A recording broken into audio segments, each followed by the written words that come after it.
Hebron Ministries.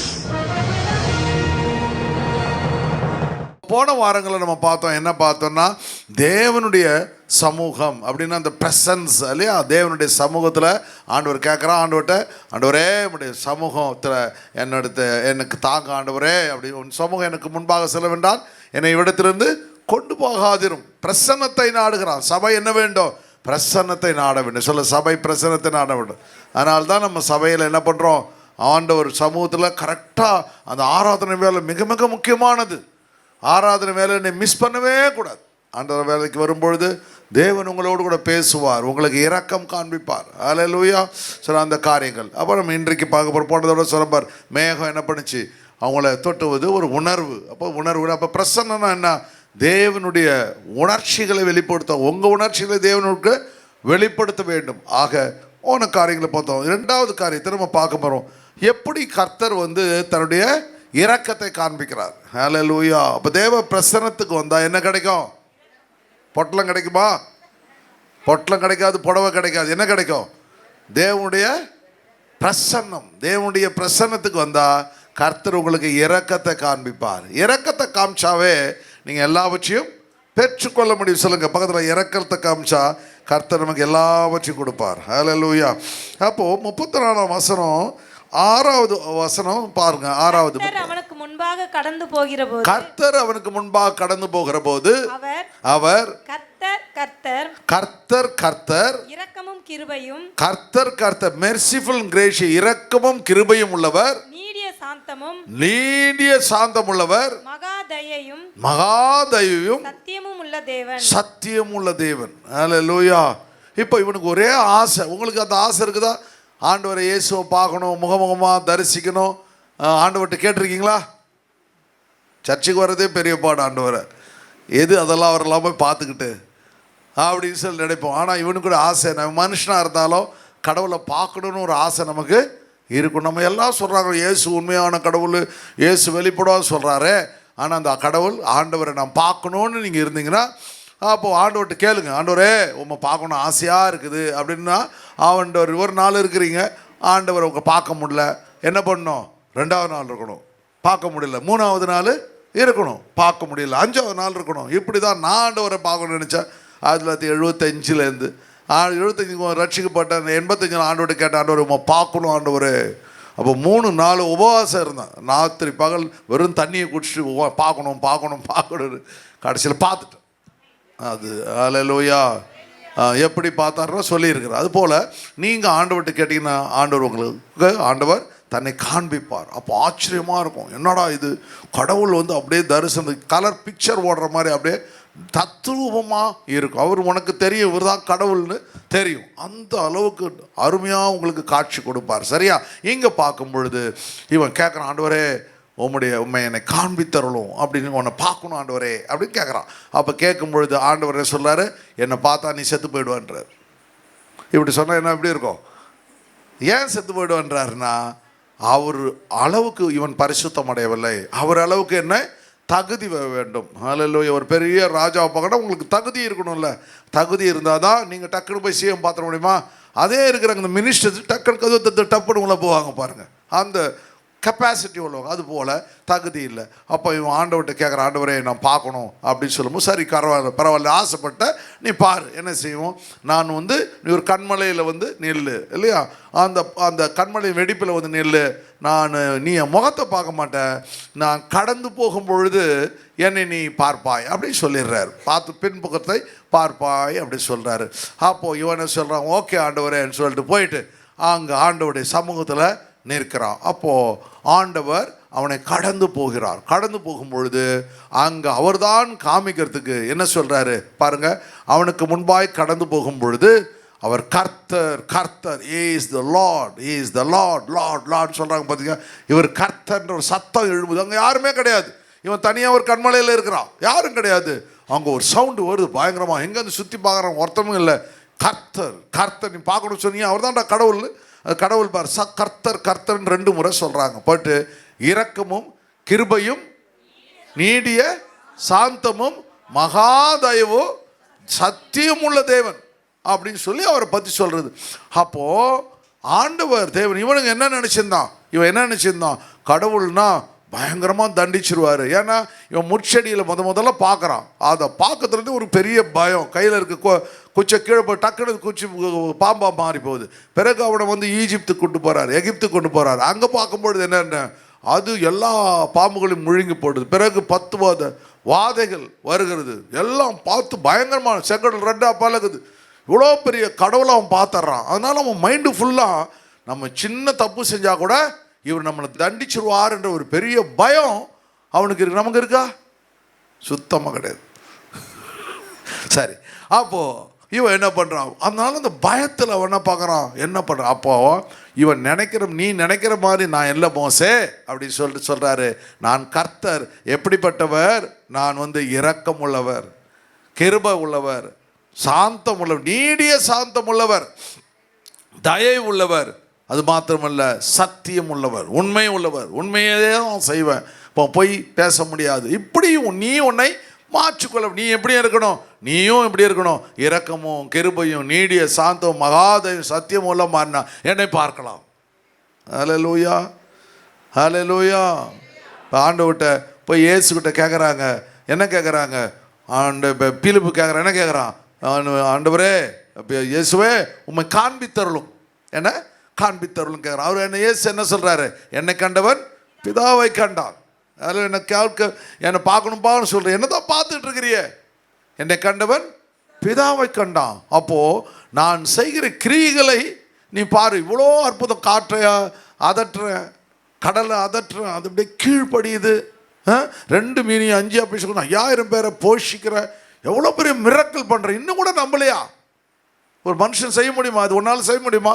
செய்ய முடியாது. இவ்வளோ ஒரு நிமிஷத்தில் எப்படி காற்றும் கடலும். துபாயில் எவ்வளோ பெரிய மழை வந்துச்சு. ஏன் வந்துச்சு? இவன் என்ன பண்ணா, மழை வரணும்னு சொல்லிட்டு இந்த கெமிக்கல்ஸ் இருக்குல்ல, அந்த கெமிக்கலை தூக்கி அந்த மேகத்தில் தூவி தூவி தூவி தூவி தூவி பார்த்தான். ஆண்டவர் பார்த்தா, டேய் நீ என்ன மேலே நான் படைச்ச மேகத்தை நீ கண்ட்ரோல் பண்ண பார்க்குறியா? நீ மழை பெஞ்சிருமா? தூடான்னு தூவ விட்டாரு. கடைசியில் ஒன்றா தூவிட்டார் அவர். ஒரே நிமிஷத்தில் என்ன ஆயிடுச்சு? மழை பயங்கரமா அப்படி கொட்டி 75 வருஷம் காணாத மழை வந்துச்சு. நல்ல காலம் ஒட்டகம்லாம் தப்பிச்சிச்சு. பார்த்தீங்களா? அந்த நேச்சரில் அது நல்லா உயரமாக இருக்குது, அதெல்லாம் தப்பிச்சிடுச்சு. இங்கே இருக்கிற மனுஷன் வாங்கி வச்ச காருக்கு எல்லாம் தண்ணியில் மூழ்கி போச்சு. யார் காஸ்ட்லி காரோட அவன் தான் மாட்டிக்கிட்டான். சின்ன காரெல்லாம் பரவாயில்ல. இப்போ அந்த இன்சூரன்ஸ் கம்பெனி எவ்வளோ கொடுக்குதுன்னு தெரியாது. அப்படி ஒரு நிமிஷத்தில் கடவுள் என்ன பண்ணுறாரு? தன்னுடைய வல்லமையை காண்பித்து விடுகிறார். ஹல்லேலூயா. அதனால் எப்போ இருக்கணும்? ஒரு மனுஷன் எப்படி இருக்கணும்? எப்பொழுதுமே தேவனுக்கு எப்படி இருக்கணும்? கீழ்ப்படிந்தவனாய் இருக்க வேண்டும். தேவன பயம் நமக்கு இருந்தால் கர்த்தர் உங்களுக்கும் அவர் தன்னை வெளிப்படுத்துவார். ஹல்லேலூயா. அப்போ ஆண்டவர் சொல்கிறார், இயேசு சொல்கிறாரு, நான் இவ்வளோ வல்லமை கிரியை செய்கிறேன். அது மாத்திரமல்ல, நீ என்னை நம்பினா, என்னை விசுவாசிச்சினா, இல்லையா? அது வாசிக்கிறோம் அந்த வசனத்தில். விசுவாசினா என்னை பார்க்கலாம் நீயும் கிரியைகளை செய்வார். ஓல்ட் டெஸ்டமெண்ட்டில் 1-2 மிரக்கல் யாராவது ஒருத்தன் தான் செய்கிறான். ஆனால் நியூ டெஸ்டமெண்ட்டில் யாரெல்லாம் விசுவாசியாங்களோ அத்தனை பேரும் என்ன செய்வாங்க? அத்தனை பேர் என்ன செய்வாங்க? தேவனுடைய கிரிகளை செய்வாங்க. அப்போ ஆண்டவர் சொல்கிறாரு, நான் இரக்கமுள்ள தேவன். அப்போ ஆண்டவர் தேவன் என்ன பண்ணுறாரு? தன்னுடைய இரக்கத்தை ஆண்டவர். அப்போ இவன் சொல்கிறான், ஆண்டவரே உன்னுடைய க்ளோரி, அதான் அவருடைய மெர்சி. அப்போ அந்த என்ன உன்னுடைய எதை கேட்குறான்? உன்னுடைய இது க்ளோரின்னா என்ன பார்த்தா? தேவனுடைய மகிமை. மகிமையை பார்க்கணும்னு சொல்கிறான். அவன் மகிமையை மகிமைனா என்ன? மகிமை மகிமை மகிமை எத்தனை பாட்டு பாடுறீங்க? மகிமைன்னு பாட்டு பாடுறீங்க. அதனால் அதுனா மகிமைன்னா என்னன்னா, ஆண்டவர் தன்னுடைய கேரக்டர், தன்னுடைய கேரக்டர் குணத்தை வெளிப்படுறது. உங்களுக்கு என்னென்ன குணம் இருக்குது அப்படின்னா நிறைய குணம் இருக்குது வச்சுங்க. கோபம் வரும், எரிச்சல் வரும், கெட்ட வார்த்தை சொல்லி திட்டுவீங்க, இல்லை யாரை வேணா அடிப்பீங்க, குத்துவீங்க, என்னென்ன செய்வீங்க. அப்போ முடியை பிடிச்சி இழுப்பீங்க. சண்டை என்ன பண்ணுவீங்க? இழுப்பீங்க. சில பேர் நீட்டாக நகைலாம் வளர்ப்பீங்க போராண்டி விடுறதுக்கு. இப்படி குணங்கள் டிஃப்ரெண்ட்டாக ஒவ்வொருத்தவங்களுக்கு இருக்கும். சில பேர் எவ்வளோ திட்டினாலும் குவைட்டாக இருப்பாங்க. சில பேர் உடனே ரியாக்ட் ஆவாங்க. அப்படி குணநலங்க. அதுபோல் க்ளோரின்னா கடவுளுடைய கேரக்டர், அவர் சொல்கிறார் பாரு, அவர் கடந்து போகும்பொழுது என்ன செய்கிறது சொல்கிறது, அவர் நீடிய பொறுமை உள்ளவர், அவர் இரக்கம் உள்ளவர், அவர் தயவு உள்ளவர், அவருடைய சத்தியம் உள்ளவர். அதுதான் அவருடைய கேரக்டர். அவர் கேரக்டர் சொல்கிறார். ஒரு ஆள் நம்ம கடந்து போகும்போது சொல்லுவாங்க பாரு, போகிறார் பார், பயங்கரமான ஆள், மோசமான ஆள், நம்பிடாத அப்படி சொல்லுவாங்க. சில பேர் பார்த்து இவர் ரொம்ப நல்லவருங்க, நிறைய உதவி செய்வாருங்க, எக்கச்சக்கமாக பேருக்கு உதவி செய்வாருங்க, அநேக காரியங்கள் செய்வாருங்க அப்படின்னு சொல்லி அவரை பற்றி நம்ம சர்ச்சில் நிறைய பேர் ஹெல்ப் பண்ணுவாங்க பாருங்கள். ஒரு 100 50 சில பேர் ஃபீஸு இதுமாரி சில காரியங்கள் முடிஞ்ச வரலையும் பாஸ்டருக்கு ஹெல்ப் பண்ணுற மாதிரி அவங்களும் என்ன பண்ணுவாங்க, அவங்களுக்கு ஹெல்ப் பண்ணுவாங்க. அவங்கள பற்றி என்ன வரும், நல்ல சாட்சிகள் வரும். அதுபோல் அந்த க்ளோரின்னா தேவனுடைய கேரக்டர் வெளிப்படுகிறது. அதனால் ஆண்டவர் என்ன பண்ணுவார், பரிசுத்த ஆவியானவர் அவர் பரிசுத்தராய் இருக்கிறபடினால ஒவ்வொரு நாளும் கர்த்தர் உங்களை என்ன செய்வார், பரிசுத்தப்படுத்தி கொண்டே இருப்பார். தேவனுடைய ஆராதனைக்கு வரும்பொழுது எப்படி இருக்க வேண்டும், ஆண்டவருடைய சமூகத்தில், தேவாதி தேவன் சமூகத்தில் இந்த வாரம் ஆண்டவர் சனிக்கிழமை வரலையும் செய்த எல்லாவற்றையும் கர்த்தர் எனக்கு பரிசுத்தத்தை கொடுத்தார் என்று தேவனை என்ன பண்ண வேண்டும், அதிகமாய் ஸ்தோத்தரிக்க வேண்டும். யோனா பாருங்க, யோனா என்ன பண்ணுறான், ஆண்டவர் மீனின் வாயில மாட்டிக்கிறான். அப்போ மீன் என்ன பண்ணுது, யோனாவை முழுங்கிடுது. முழுங்கின உடனே அவன் ஆண்டவர்கிட்ட சொல்கிறான், ஆண்டவரே என்னை மீன் முழுங்கிடுது. உடனே ஆண்டவர்கிட்ட கதறி அழுகிறான். அவன் பாதாளத்திலிருந்து சத்தமிட்டான்னு வருது. அப்போ என்ன சொல்கிறார் ஆண்டவர், ஆண்டவர்ன்ட்டு கவலைப்படாதே யோனாவே, நான் உன்னை பாதுகாத்தேன்.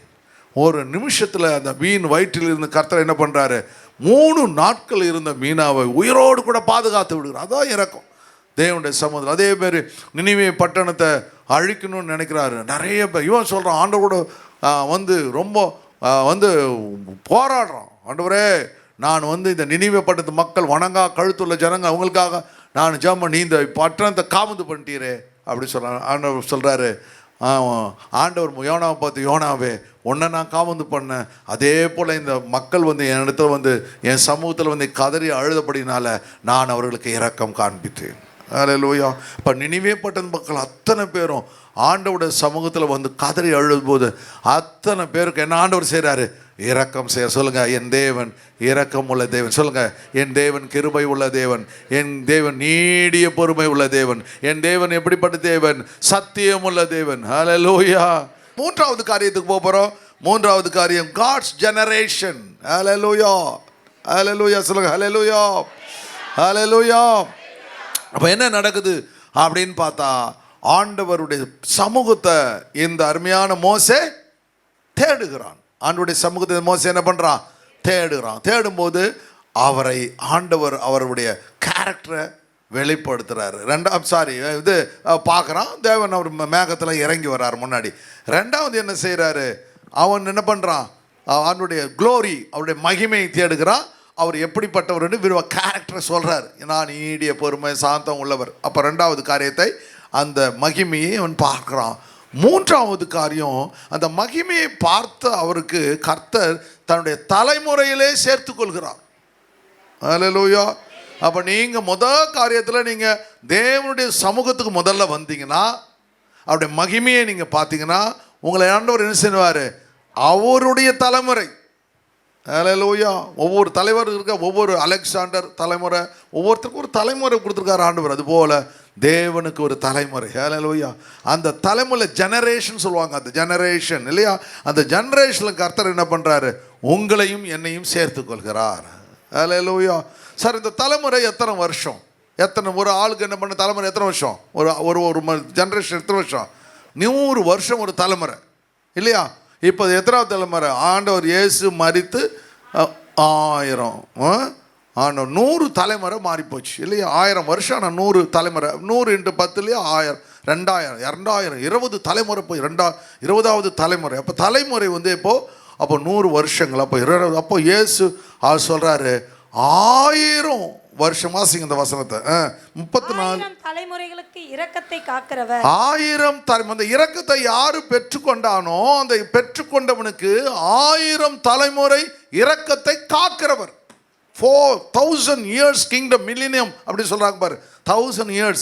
அப்போ யாரெல்லாம் ஆராதனைக்கு ஒழுங்காக வராங்களோ, சர்ச்சுக்கு ஆராதனைக்கு ஒழுங்காக, சர்ச்சுக்கு வர்றது மாத்திரம் இல்லை, ஆராதனைக்கு ஒழுங்காக வராங்களோ, பிறகு அவங்களுக்கு இரக்கத்தை பெற்றுக்கோ. அந்த இரக்கம் எத்தனை வருஷமா? 1000 வருஷம். எங்கள் அம்மா அடிக்கடி சொல்லுவாங்க, நீ எந்த ஊருக்கு போனாலும், நான் முழு நேர ஊழியத்துக்கு வர்றதுக்கு முன்னாடி சொல்கிறேன், அப்போ நான் பிஸ்னஸ் பண்ணியிருந்தேன். அப்போ எங்கள் அம்மா சொல்லுவாங்க, எப்போல்லாம் நீ ஊருக்கு போனாலும் நீ அந்த இடத்துல ஞாயிற்றுக்கு உனக்கு தங்க வேண்டியதுன்னு ஆகிப்போச்சுன்னா அந்த ஊரில் என்ன சர்ச் இருக்கோ அங்கே போயிட்டு உக்காந்துருன்னுவாங்க. அது ரோமன் கத்தலிக் சர்ச்சாக இருக்கும், சிஎஸ்சி சர்ச்சாக இருக்கட்டும், ஆர்காட் லூத்தராக இருக்கட்டும், மெத்தடிஸ்டாக இருக்கட்டும், பேப்டிஸ்டாக இருக்கட்டும், எதுவாக இருந்தாலும் சரி, அந்த பிரசனத்தில் போய் உக்காந்துரு. ஞாயிற்றுக்கிழமை மட்டும் என்ன செய்யாத, மிஸ் பண்ணிடாதப்பா அப்படின்னு எங்கள் அம்மா சொல்லுவாங்க. எங்கள் ஃபாதர் அதை சொல்லுவாங்க. எங்கள் அப்பா அடிக்கடி வெயிட் டியூட்டி போட, எங்கள் அம்மா தான் ரொம்ப அதிகமாக அவங்க சொல்லி கொடுப்பாங்க. அப்போ நான் என்ன பண்ணுவேன், கோவா போன போது, அதில் டூர் போன போது கரெக்டாக ஞாயிற்றுக்கிழமை சேவியர் சர்ச், அங்கே ரொம்ப ஃபேமஸ் இல்லை கோவாவில், அந்த சர்ச்சு. ஜெர்மனி போகும்போது அங்கே ஏதோ ஒரு ஆர்த்தடாக்ஸ் சர்ச் பக்கத்தில் எங்கே இருக்கோ, சப்போஸ் பிரசங்கம் பண்ணாத நாளில் அங்கே போயிடுவோம். நீங்கள் யாராவது உங்கள் பெரியப்பா சித்தப்பா அவங்க மாமா மச்சான் எவனா செத்துட்டானா, நீங்கள் ராமநாதபுரம் போகிற வச்சிங்க, திருநெல்வேலி போகிறீங்க, தூத்துக்குடி போகிறீங்க வச்சிங்க. அப்போது கேட்கணும், எப்போங்க சாவு எடுக்க போகிறாங்க? சாயந்தரம் 4 மணிக்கு எடுப்பாங்க. அப்போ காலங்கத்தில் என்ன காலங்கத்தில் தான் அழுதுட்டு இருப்பேன், நீ அவ்வளோ பாசமா. அப்போ என்ன பண்ணணும், காலையில் என்ன பண்ணணும், போயிட்டு எங்கே பக்கத்தில் இருமாந்த இங்கே போயிட்டு வந்துடுறேன், பக்கத்தில் ஒரு ஃப்ரெண்ட் இருக்காருமா, கொஞ்சம் போயிட்டு வந்துடுறேன். அவங்ககிட்ட சொல்லக்கூடாது நான் சர்ச்சுக்கு போகிறேன் அப்படின்னா, அடா பாவி இதே மாதிரி செத்த நேரத்திலலாம் போய் அவனுக்கு புரியாது, உனக்கும் தேவனுக்கும் உள்ள உறவு தெரியாது. அப்போ என்ன செய்யணும், நீ நான் போயிட்டு வந்துடுறேன், இந்த பக்கத்தில் வந்து போயிட்டு வந்துடுறேன், டக்குன்னு கிளம்பி போயிட்டு அங்கே போயிட்டு அழகாக போய் ஒரு நேரம் ஆராதனை அட்டன் பண்ணிட்டு ஆண்டவரே அப்படின்னு சொல்லிட்டிங்கன்னா 1000 தலைமுறை உங்களுக்கு ஆண்டவர் இரக்கம் செய்வார். அந்த 1000 வருட அரசாட்சியில் கர்த்தர் உங்களை சேர்த்து கொள்வார். அதில் நம்ம சர்ச்சை ஏன் திடீர்னு பேசாமல் வித்தலாம்லாம் எத்தனையோ முறை 5 வருஷமாக பாடுபட வேண்டிய அவசியம் இல்லை. வித்தா நல்லா காசு கிடைக்கும், வேறு இடத்துல இடம் வாங்கிக்கலாம். ஆனால் அந்த சர்ச்சை கட்டும் பொழுது 53 அடி ஃபவுண்டேஷன் போட்டு 1000 வருட அரசாட்சியில் கர்த்தர் வருவார், இப்படிலாம் ஒரு திட்டம் நமக்கு. அதனால் அதெல்லாம் செஞ்சோம் வச்சுக்கோ, சரி பரவாயில்ல, கர்த்தருக்கு தெரியும். அதனால் தேவன் இந்த வருஷம் விட போகிறது இல்லைன்னு வச்சு, ஆண்டவரை உங்கள் காலை பிடிச்சது தான், இன்னும் நான் நறுக்கிட்டே இருப்பேன், நான் கடிப்பேன் இல்லைண்ணா. அந்த அளவுக்கு இந்த மொத்தம் 2024 ஏதாவது செய்யும்னு சொல்லி அழுதுட்டு இருக்கோம். கர்த்தர் அதை செய்ய வல்லமை உள்ளவராக இருக்கிறார். ஹல்லேலூயா. வசனங்க வாசிங்க. 1000 தலைமுறைகளுக்கு இரக்கம் காக்கிறவர், அக்கிரமம் மீறுதல் பாவத்தையும் மன்னிக்கிறவர். பாவம், அக்கிரமம் மீறுதல், பாவம் 3 மன்னிக்கிறாராம். அக்கிரமத்தை மன்னிக்கிறாருன்னா உங்கள்கிட்ட வந்து நீங்கள் என்ன அக்கிரமம் செஞ்சால் அது ஒரு நாள் சொல்ல முடியாது பாஸ்டர். டெய்லி எவ்வளோ அக்கிரமம் நம்ம செய்கிறோம் இல்லை, கட்டாயம் நமக்கு தெரியும். ஒரு நாளில் சொல்ல முடியாது பாஸ்டர், எனக்கு ஒரு 1 வீக் டைம் கொடுங்க, நான் வந்து ஒரு கொயர் புக்கு இது கொடுங்க, நான் எழுதி எடுத்து வந்து ஒரு நோட்டு வேணால் போடுங்க, ரெஜிஸ்டர் நோட்டு போடுங்க, நான் எழுதி கொடுத்துட்றேன் பாஸ்டர் அப்படி சொல்லி உண்மையாக இருக்கிறவங்க. இல்லைன்னா ஒன்று நான் அக்கிரமே செய்யலையே அப்படி சொல்கிற ஆளும் இருக்குது. அக்கிரமங்கள் அதை கேட்க வேணாம், உங்களுக்கு நிறையா அது தெரியும். 2வது மீறுதல்களை மன்னிக்கிறவர். மீறுதல்னா என்ன, ஒரு ரெட்டு சிக்னல் போடுது, அந்த ரெட்டு சிக்னல் என்ன நம்ம அதை நம்ம தாண்டனா மீறுறது. ஒரு லா இருக்குது, அந்த லாவை என்ன பண்ணக்கூடாது, கொலை செஞ்சால் குற்றம் இருக்குது, குத்திட்டா ஜெயிலுக்கு போகணும் இல்லையா, மீறிடுறோம் இல்லையா. அப்போ இப்படி மீறுதல்கள் என்பது ஆண்டவர் தேவன் என்ன பண்ணுறாரு, நமக்கு என்ன செய்கிறாரு, ஆண்டவர் அதையும் கர்த்தர் என்ன பண்ணுறாரா, மீறுறார். 3வது காரியத்தை பார்த்தா பாவத்தை மன்னிக்கிறார். இது பயங்கரமான காரியம், வச்சு பார்த்தீங்களா, பாவத்தை மன்னிக்கிறார். அப்போது நம்ம என்ன பாவம் செஞ்சாலும் அவர் சொல்கிறாரு நான் மன்னிப்பேன். ஆனால் என்ன சொல்கிறார், அதுக்கப்புறம் சொல்கிறாரு, குற்றவாளியை குற்றமற்றவனாய் விடாமல். நீ தப்பு செஞ்சிட்டா ஒன்று அவ்வளோ சீக்கிரம் விட்டுருவோன்னு மட்டும் நினைக்காத. பார்த்தீங்களா, அப்போ என்ன பண்ணுறாரு, எப்படி அவனை வந்து எனக்கு ஒரு சில பேர் பார்த்தீங்கன்னா எவனோ எத்தனையோ வருஷம் ஒரு 8, 9 கொலை பண்ணியிருப்பான், தாண்டி வந்துக்கிட்டே இருப்பான். திடீர்னு பார்த்தா ஒரு 11வது கொலை வரும்பொழுது ஒரு கமிஷனர் வருவான் பாருங்க, ஒரு கலெக்டர் வருவான் பாரு, நோன்றா பழைய ஃபைலை பழைய ஃபைலை நோண்டி அவனை பிடிப்பான் பாருங்க. போன மாதம் கூட குஜராத்தில் போய் பிடிச்சிட்டு வந்தான். எத்தனை வருஷமா, 21 வருஷமா 23 வருஷம் தப்பிச்சு கொலை பண்ணிட்டு குஜராத்லேயே எங்கே போய் தங்கிட்டான், பீகார்லேயே எங்கே போயிட்டு தலைமறைவாக இருக்கிறான். அவனை பிடிச்சிட்டு வந்து ஜெயிலில் போட்டானுங்க பாருங்க. குற்றவாளியை குற்றமற்றவனாய் விடாமல். அல்லேலூயா. சரி, அவன் என்ன செய்வாரா, பிதாக்கள் செய்த அக்கிரமத்தை பிதாக்கள் செய்த அக்கிரமத்தை பிள்ளைகளிடத்திலும் பிள்ளைகளுடைய பிள்ளைகளிடத்திலும் மூன்றாம் நான்காம் தலைமுறை மட்டும் விசாரிக்கிறவர் என்று 3 4 4 ஜெனரேஷன். அப்படின்னா என்ன உங்களுக்கு புரியுதுன்னா, இப்போ உங்க தாத்தா ஏதாவது தப்பு பண்ணியிருந்தா அந்த தப்பு என்ன பண்ணுவாங்கன்னா அவங்களுடைய தாத்தாவுடைய பையன், அவனுடைய பேரன், அவனுடைய பையன், 4 ஜெனரேஷன். எப்படி பாஸ்டர் அப்படின்னு கேட்டிங்கன்னா, சில பேர் வீட்டில் ஒரு வியாதி வரும் பார், ஒரு கேன்சர் வருதுன்னா அது 4 தலைமுறைக்கு அந்த கேன்சர் எங்கள் தாத்தாவுக்கு இருந்துச்சு. அவன் கேட்குறான், உனக்கு ஹார்ட் ப்ராப்ளம் உங்கள் வீட்டில் உங்கள் அப்பாவுக்கு இருந்துச்சா சார், உங்களுக்கு தாத்தாவுக்கு இருந்துச்சா சார்? அந்த ஹார்ட் ப்ராப்ளம் அப்படியே வந்துக்கிட்டே இருக்கும் பாருங்க. ஒரு ஆக்சிடென்ட் ஆச்சுன்னா அதே மாதிரி ஆக்சிடென்ட்லேயே அவன் மறிப்பான். அந்த கேன்சர் இருந்துச்சுன்னா கேன்சர்லேயே மறிப்பான். சில குடும்ப பிரச்சனைகள் அதுவும் அப்படியே 4 ஜெனரேஷன் தொடர்ந்துக்கிட்டு. ஏன் அப்படின்னா தாத்தாவுடைய தாத்தா தப்பு பண்ணியிருக்கிறார். அதான் தலைமுறை சாபங்கள், ஜெனரேஷன் கர்சஸ். அதை இந்த ஒரு புக்குனால் தான் உடைக்க முடியும். ஹல்லேலூயா. யாராலையும் ஒன்றுமே செய்யவே முடியாது. ஹல்லேலூயா. எனக்கு இந்த திடீர்னு பணம் கஷ்டம் வந்துச்சு. நான் ஒரு நாள் ஆண்டவர்கிட்ட போய் கேட்டேன், ஏன் ஆண்டவரே நம்ம கரெக்டாக என்ன சர்ச்சு தான் நடத்த இதை பண்ண நினச்சோம் அப்படின்னு நினச்சா ஆண்டவர் சொன்னார், உங்கள் தாத்தாவுடைய தாத்தா ரட்சிக்கப்படல, அவர் என்ன பண்ணார், ஒரு காரியத்தை செஞ்சார் அப்படின்னு சொல்லி காரியம். அப்போது ஆண்டவர் என்ன செய்கிறாருன்னா 4 தலைமுறைகள் என்ன செய்கிறாரு அந்த சாபங்களை. அப்போ ஆனால் ஒன்று என்னென்னா, நீங்களும் நானும் இயேசுடைய ரத்தத்தில் கழுவப்பட்டதுனால, கல்வாரியில் நம்முடைய சாபங்களெல்லாம் அவர் துளைத்தனால கர்த்தர் நம்மை அந்த சாபத்திலிருந்து விடுதலையாக்க வல்லமை உடையவராக இருக்கிறார். ஹல்லேலூயா, ஹல்லேலூயா. அதனால் 4 தலைமுறை சாபத்தை குறித்து நம்ம கவலைப்பட வேண்டாம். கர்த்தர் இயேசுவின் ரத்தத்தினால கர்த்தர் எல்லாவற்றையும் மாற்றி விடுகிறார். ஹல்லேலூயா. அதை நீங்கள் விசுவாசிக்கணும். ஐயோ 4 தலைமுறை அதான் எனக்கு அடிக்குது, அதான் அடிச்சுக்கிட்டே இருக்கும்.